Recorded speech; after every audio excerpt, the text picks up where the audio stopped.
Now, I want to bring you an update on this mass whale stranding in Australia we've covered several times. Unfortunately, almost 400 of the whales have now died after being beached on the west coast of Tasmania. They were discovered in an area called Macquarie Head.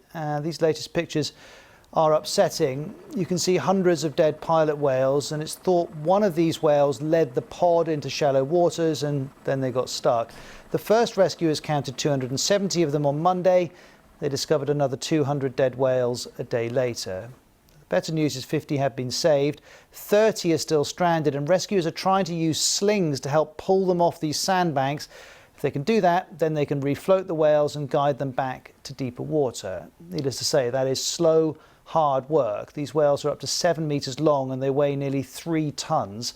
One local trying to help is salmon fisherman Tom Mountney. They're remarkably calm. Some of them, obviously being a several tonne animal, they're quite strong, so there's inherent danger of dealing with them. But yeah, it's as if there's a bit of a sense of them knowing what we're trying to do, and it's going quite well, and no one's been hurt. And it's a hard one because you see other ones on the beach, and they're obviously calling out to the ones that we're freeing, and that's at times attracting the release whales back. So. And with hundreds of them there, it must be a mess of communication going on underwater. Well, experts tell us the surviving whales are still exhausted and weak. Let's hear more from marine biologist Vanessa Pirotta in Sydney. It is likely, unfortunately, that some will probably pass overnight, but we are hopeful that there might be some that will remain alive. And I guess the next stage is, if they're in really poor condition, then euthanasia might be the most humane way for helping out these animals that remain in such a poor state. Now, it's thought this is Australia's biggest whale stranding ever recorded, and the reasons these strandings happen, they're not really properly understood. Here's Vanessa Pirotta again. There are a number of theories as to why they may possibly strand. A couple could be misadventure, simply exploring a certain area. There's complex coastline along the Tasmanian coast. They may have been feeding on certain prey items which led them astray.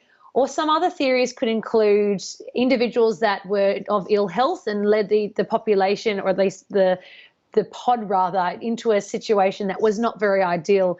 Another thing could be maybe they were startled by something, by acoustic noise. We simply don't know in this case. There are also questions about whether climate change could be a factor here. Here's Dr. Stockin from the International Whaling Commission. We do have natural oscillations, so natural Southern Ocean oscillations as a consequence of La Nina and El Nino. And at the moment, in a La Nina phase, we know that the ocean temperature is warmer in these current years than it is in an El Nino cycle. So, I mean, those things do affect prey without a doubt. So whether or not those, natural warming and natural cooling of the oceans over those different cycles affect prey distribution and bring those whales closer to shore is certainly a hypothesis that's worth exploring. But broadly, ocean climate change, and is that the reason? Well, I'm afraid we just don't have that kind of data at this stage.